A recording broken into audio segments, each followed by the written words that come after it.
Oi gente, vocês do Animes mais uma vez fazendo um vídeo, e dessa vez o vídeo que eu vou pra vocês é uma análise de anime do anime Vatican Kiski Chousakan. Esse anime já apareceu aqui nos primeiros momentos e agora ele volta mais uma vez é um pleonasmo, né? Mas enfim, esse anime volta a aparecer aqui no canal, agora com uma análise completa, todos os episódios já foram lançados, então vamos lá.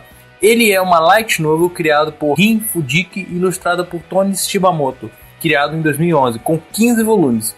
Depois foi criado um mangá em 2014 sobre essa mesma série. Foi criado por Eiji Kaneda. Seu editor é Kadokawa Shoten. O mangá teve apenas 2 volumes. O anime foi lançado esse ano pelo estúdio JC Staff. Ele é um mangá que encaixaria mais no gênero seinen.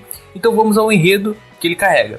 Se tiver alguma coisa, uma informação errada, desculpem, porque eu fui pesquisar e as informações e datas não batiam direito. Então, agora que falamos um pouco sobre isso, vamos ao enredo. O anime conta a história de 2 jovens enviados do Vaticano a pesquisar os possíveis milagres que foram reivindicados pela igreja.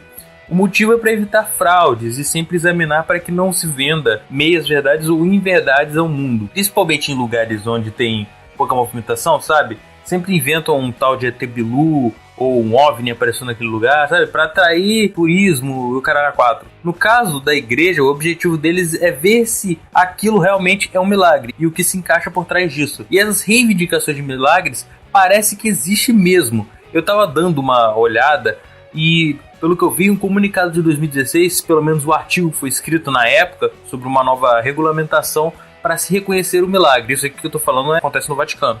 Parece que a Santa Sé, que é a cidade do Vaticano, divulgou, na verdade, um novo regulamento da consulta médica da Congregação para a Causa dos Santos. Esse é um documento que estabelece normas para o reconhecimento de milagres em processos de beatificação e canonização. SD, não entendi porra nenhuma. Então, aquilo ali é uma nova regulamentação para poder investigar os milagres, ou seja, é uma nova regulamentação, uma nova coisa que eles acrescentaram lá. Na real, para se conhecer precisa de cientistas que trabalham com isso, historiadores e até o próprio Vaticano, até o pessoal do Vaticano, para assim mostrar se aquilo ali é um milagre de verdade. No anime é meio que assim. No caso, eles não são exatamente padres, mas eles têm uma fé, principalmente o Hiraga. O primeiro caso do anime foi uma investigação na qual se dizia que uma mulher de uma igreja estava gerando o Filho de Deus. Aí você fala, porra, tá na cara que isso é charlatanice. Porém, havia muitas coisas anormais acontecendo no local quando eles chegaram. Coisas muito estranhas e que pareciam que não tinham como explicar cientificamente. Então, basicamente, esse é um enredo de Vatican Kiski Chousakan. Essa é a primeira missão deles, mas vai ter outras missões durante os episódios. Vamos lá. Joseph Kou Hiraga. Ele é um jovem de estatura baixa, inteligentíssimo, excelente cientista e bastante sereno e bem simpático. Ele tem um irmão mais novo, no qual está doente e precisa de tratamentos. No anime não se fala muito sobre isso, mas parece que o tratamento é muito caro. Robert Nicholas. Ele é especialista em criptoanálise, que é basicamente segurança criptográfica, onde as pessoas trabalham com quebra de criptografia, não de maneira hacker, digamos assim, e sim com o intuito de melhorar o serviço e mostrar suas falhas. Na informática, você geralmente vê essas coisas, ou pelo menos sabe quando o assunto é administração de servidores e coisas relacionadas à rede. Quando você manda uma mensagem, por exemplo, para alguém pelo celular, existe um processo de criptografia que pode ser simétrico ou assimétrico, mas esse não é o assunto do vídeo.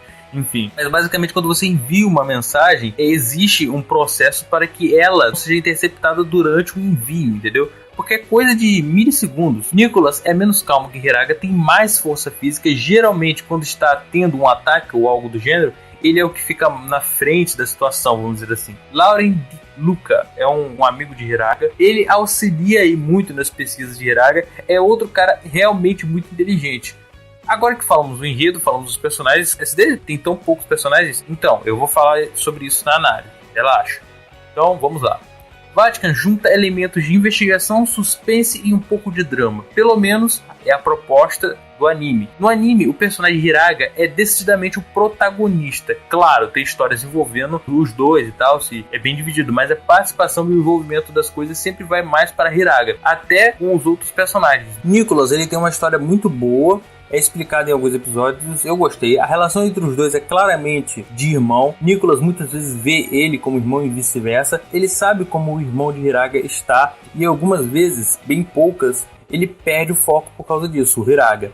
Em investigação, quem se destaca mais é Hiraga. Em pesquisa bruta, com livros e tudo mais, em criptografia, Nicholas é apaixonado, ele realmente é especialista em criptografia. A história do anime é envolvente, os personagens são poucos, isso eu acho ruim, mas é bem trabalhado, a participação de Lauren podia ser maior, o personagem em si é legal, podia ser mais bem explorado, e uma das coisas ruins é porque o anime tem poucos personagens, como eu disse antes. Como se passa nos dois, o foco é nos dois. E como tem outras missões, mudam os personagens e, obviamente, não vai ter tantos personagens. Só tem o Lauren, o Nicholas e o Hiraga como personagens principais. Padre Julia também tem participação. Peraí, esse de Padre Julia? Julia não é nome de mulher? What? Enfim, o anime trabalha bem com suspense, o sangue ou cenas mais violentas não são assustadoras, os elementos de suspense são bons, mas não são no estilo do anime de terror, é suspense mais passivo, digamos assim, não há sustos no anime e nem é a proposta dele. De certa forma ele é sombrio, não tanto na atmosfera, talvez nos primeiros episódios, mas ele em si não é sombrio, talvez um pouco nas histórias, que dependendo pode ter até um teor macabro. Os mistérios são bem trabalhados, no começo parecem charlatões e tal,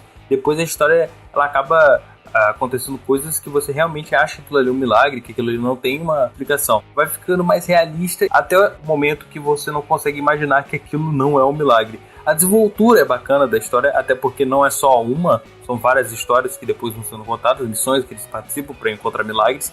Porém, ele peca no final de alguns finais de histórias, no ápice da história, dando ênfase à primeira, que tinha algo relacionado, eu não vou falar spoiler, mas ele tinha relacionado ao nazismo e a Hitler. Que, cara, você pode ter até tipo um pensamento que quiser, mas se existe uma coisa caricata e clichê, é quando a teoria da conspiração envolve essa ideologia, ou assuntos relacionados ao extremo iluminismo, sabe? Os Illuminatis. Claro que recomendo algumas delas. Existe um livro que eu li há pouco tempo, tem um filme também, se vocês não gostam de ler, tem um filme sobre ele, que se chama Anjos e Demônios, de Dan Brown, o mesmo criador do Código da Vinci. Recomendo porque ele faz uma conexão entre fé e a ciência. Um ou dois personagens desse livro acreditam que há uma convergência dos dois, acreditando que elas não são antagônicas, mas que uma intensifica, reafirma e explica a outra. É um livro sensacional para quem gosta de história, pode até despertar também uma sede de entender história, e até mesmo sobre assuntos do Vaticano fala sobre o livro. Na verdade se foca muito nisso, e tem a ver também com o anime. Acaba que a primeira missão, o final, fica um tanto viajado, eu particularmente achei. Em compensação, as próximas histórias são bem legais, e parece que à medida do tempo o anime evolui no final da missão. A história dos desejos de demônio, por exemplo, eu achei legal. A do Nicholas, eu achei bem legal, interessante a história.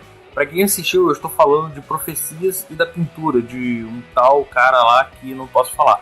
Eu falo meio que em códigos para quem assistiu entenda do que eu estou falando, e quem não assistiu não sabe o que está acontecendo. A última missão deles, pelo menos a dos últimos episódios, ela era inteligente e o final explicando é bem bacana. Contudo, a parte da cocaína não faz tanto sentido assim. Quando você para pensar, eles não teriam uma visão totalmente relacionada àquilo que estava acontecendo. Poderia ser outra coisa. Os efeitos no anime foram ditos que não foram os mesmos entre os personagens, e por isso as pessoas viam coisas diferentes. Só que, mesmo assim, as alucinações não eram tão diferentes. E quem não ia garantir que alguém teria alucinação, sei lá, com um demônio? A pessoa ia ficar assustada, depois ia falar para outra pessoa. Eu entendi isso como uma coisa meio errada, mas não tão errada.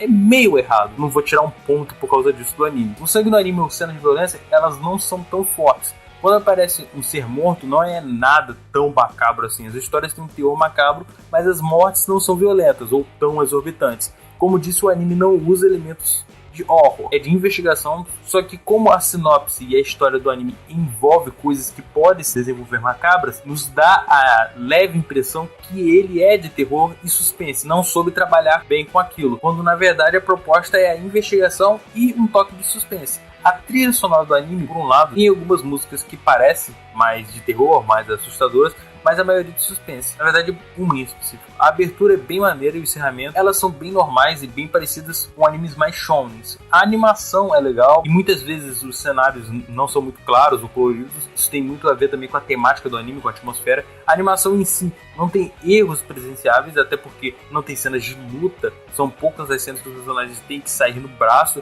com alguém ou quase nulas. Então a animação também é ok. No geral, é um anime com um teor de suspense legal, com uma investigação muito legal. Algumas histórias elas poderiam ter uma desenvoltura um pouco melhor ou algumas menos viajada, e a história em si eu achei legal, só que eu acho que algumas partes de violência poderiam ser um pouquinho mais bem exploradas. eu acho que faria mais sucesso o anime se ele fizesse isso. Mas como ele é um anime mais a temática séria de investigação e suspense, não botam terror nesse sentido, eu entendo. As histórias em si são legais, eu recomendo o anime. Esse ano eu acho o anime assim com melhor potencial.